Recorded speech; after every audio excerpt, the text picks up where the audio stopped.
My brother and my wife betrayed me, and my father told me to keep it down for family image. That's enough for my villain arc, so I decided to burn it all down, leaving no chance for reunion. I, a 30-year-old man, have an older half-brother, whom I'll call Jerry, 35. My dad had Jerry with his ex-wife, but he left her when Jerry was just 6 months old. My mom told me they got divorced because they were simply incompatible. However, my dad continued to play an active role in Jerry's life, sharing custody with his ex-wife. 2 years after his divorce, my dad met my mom, and they married within a year. They had what my mom describes as a fairy tale romance. She recalls sitting in a coffee shop when my dad saw her from outside. Apparently, it was love at first sight, and he walked inside to ask her out. After a few months of dating, he proposed, and my mom instantly said yes, convinced they were soulmates meant to be together. So far, so good, right? Unfortunately, about a year into their marriage, my dad cheated on my mom with one of his coworkers. Out of guilt, he confessed, and my mother decided to forgive him. They went to marriage counseling and worked through their issues.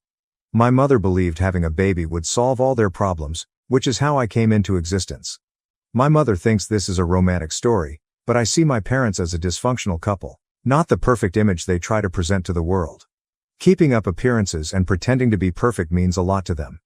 Even when I was a child, they would act madly in love whenever people came over, and everyone would shower them with praise for maintaining their spark after years of marriage. But the truth was, like any other couple, they were normal. They didn't constantly kiss or hug each other at home. They certainly weren't in the honeymoon phase as they pretended to be. It was just an act, and I realized that as I got older.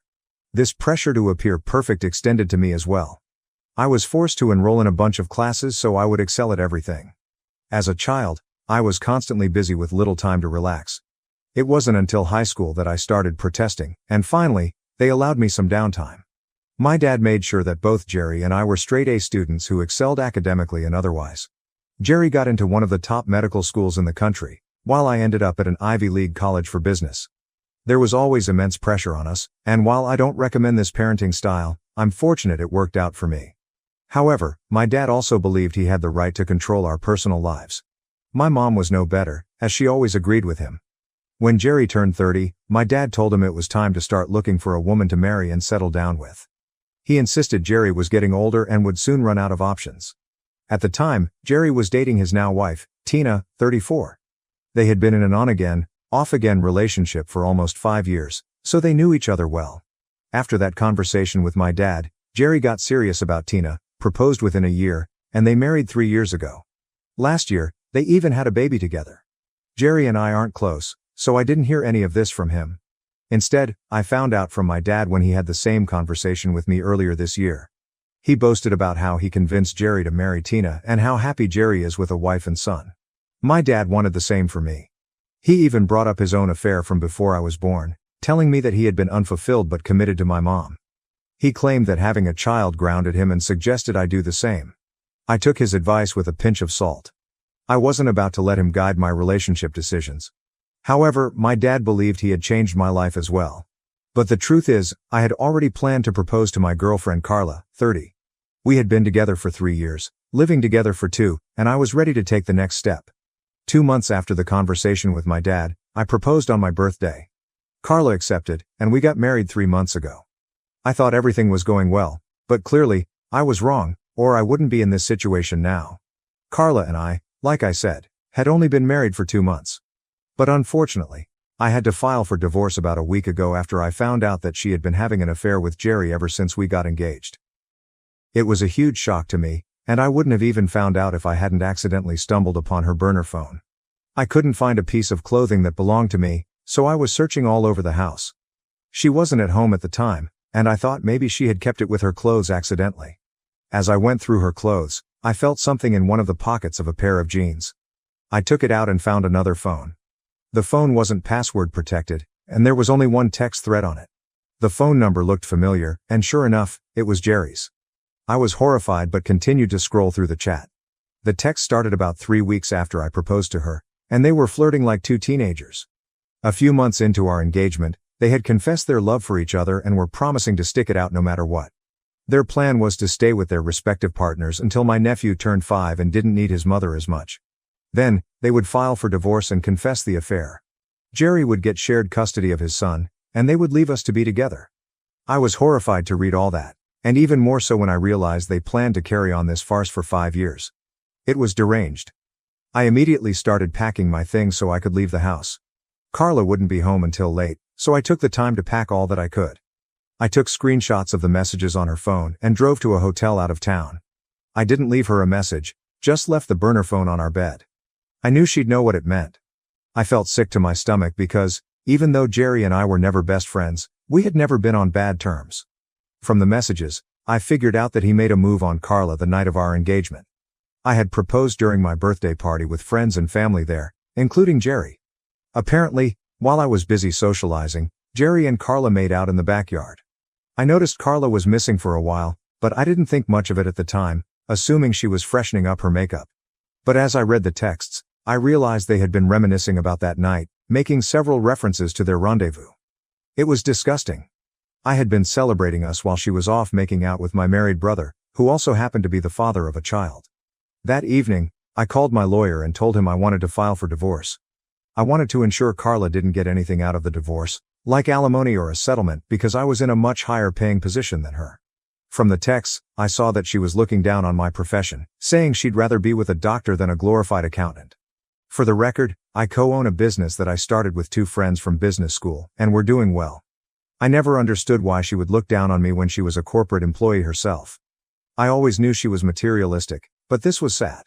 They made fun of me behind my back, and I started to hate Jerry. I knew I would eventually tell Tina and make sure she knew she was married to a lying cheater. I just needed the courage because I was in a dark place. I blocked both Carla and Jerry everywhere as soon as I found the phone because I didn't want to hear their excuses. I was done. 2 days after moving to the hotel, I expected at least one of them to apologize, but instead, I got a call from my father on the 3rd day. He started by saying he had heard about the affair.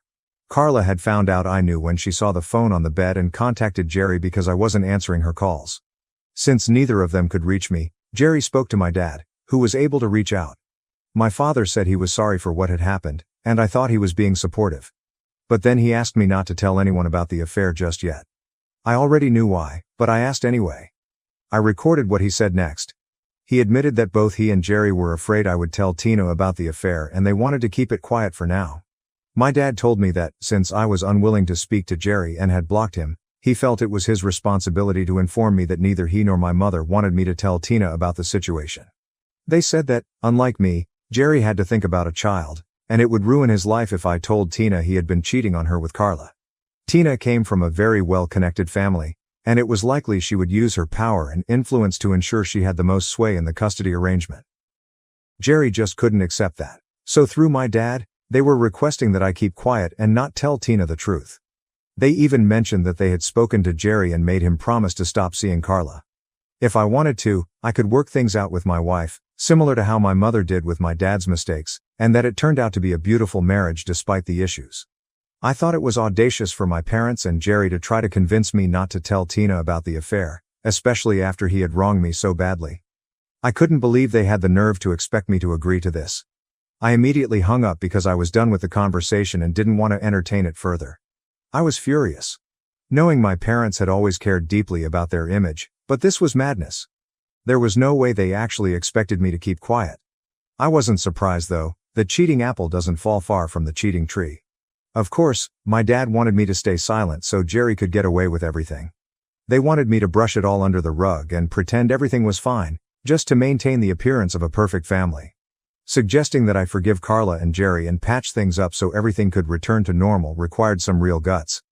I was enraged that they thought this was a good idea. In the heat of the moment, I decided to text Tina and tell her everything, including that Jerry had asked my dad to instruct me to keep this a secret.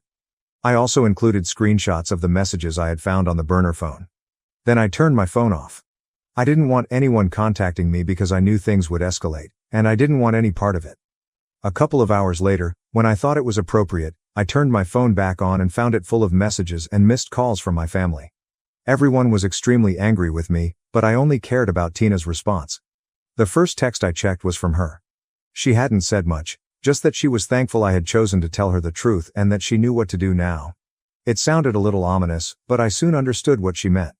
From the other messages, everyone, including my mom, dad, and a few other family members, was clamoring about how Tina and Jerry had a huge fight after I sent the message, and Tina had moved in with her parents with their son. In the aftermath, it became clear that divorce was very much on the table for them, and Tina might file for full custody. This wasn't good for Jerry, as she would likely try to limit his time with his son, even if he got shared custody. I don't know why, but my family is blaming me.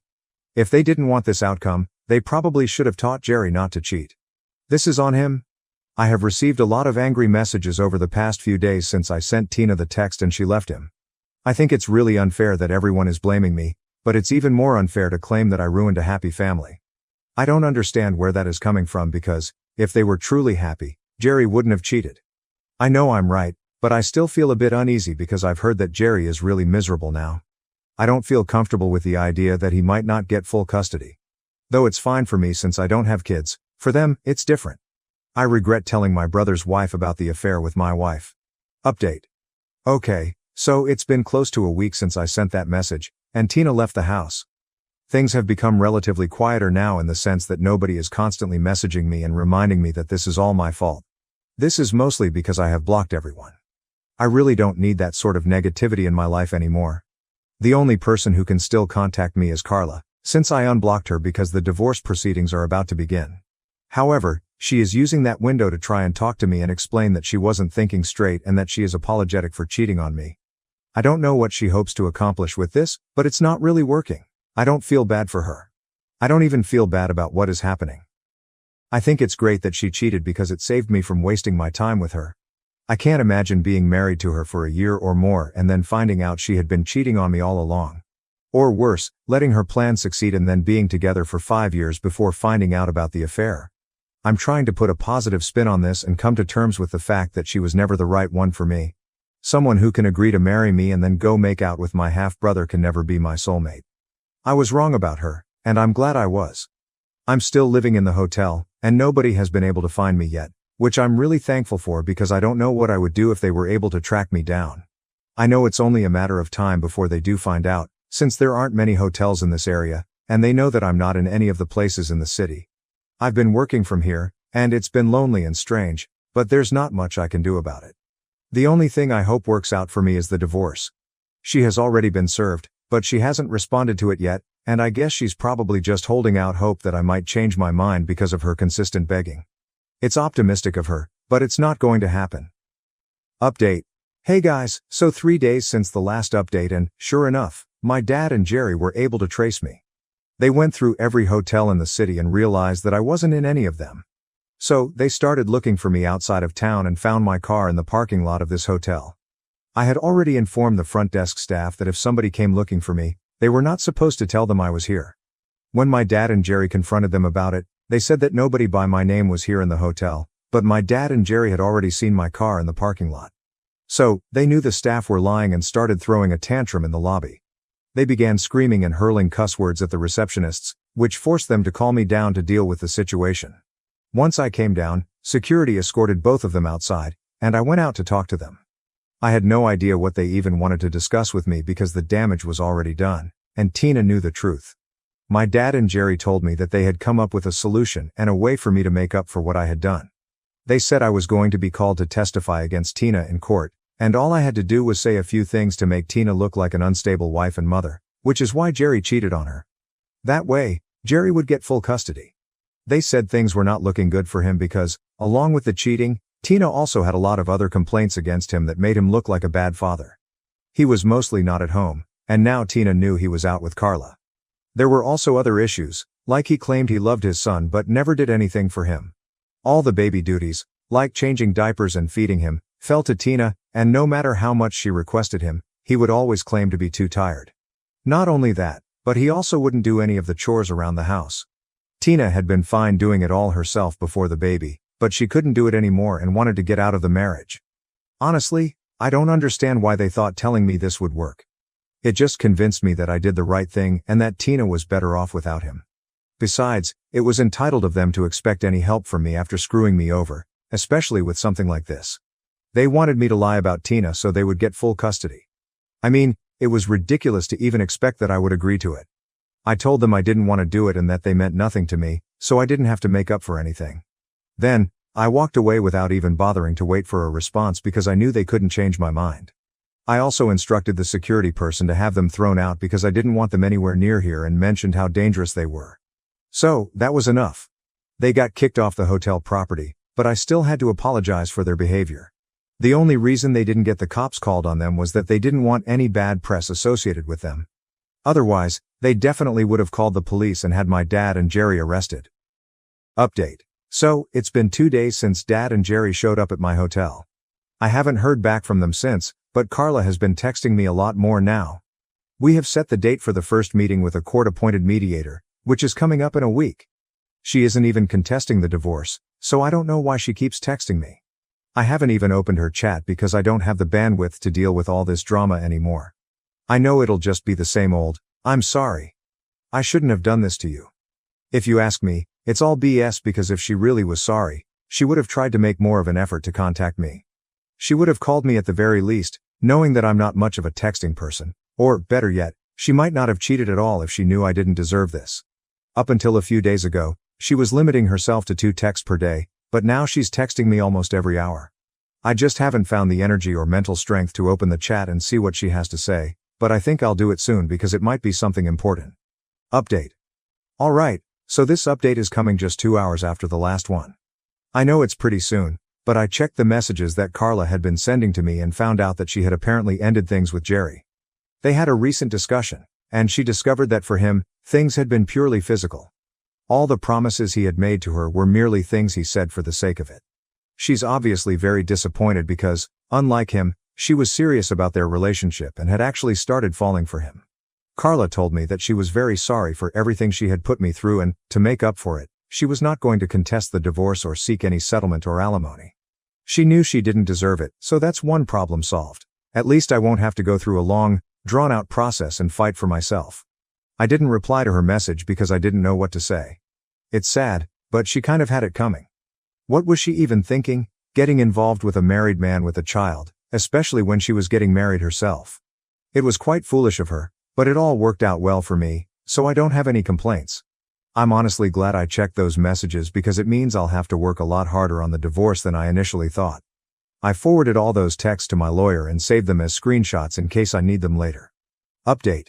Hey, so it's been a couple of months since I posted here, but I've been really busy. The divorce and everything took a lot less time once the waiting period was over. In our state, we only have to wait 90 days, so once it was over, it was a relatively straightforward process. Carla only got to keep the things she had bought for herself. I got everything else, including the house, so I moved back in. She got her car, and since we hadn't been married for a long time, our finances were separate anyway, so there was nothing to sort out in that regard. Jerry and Tina are in the middle of their divorce, and the custody situation is getting pretty nasty from what I've heard. It's sad for my nephew, but Tina has told me that I'm allowed to see him. That's a huge victory for me because I really like the little kid and hope to have one of my own someday. Definitely will, but probably not with Carla. Anyway, I'm trying to get my life back on track, and so far, it's going well. I just hope it continues to go well afterward as well.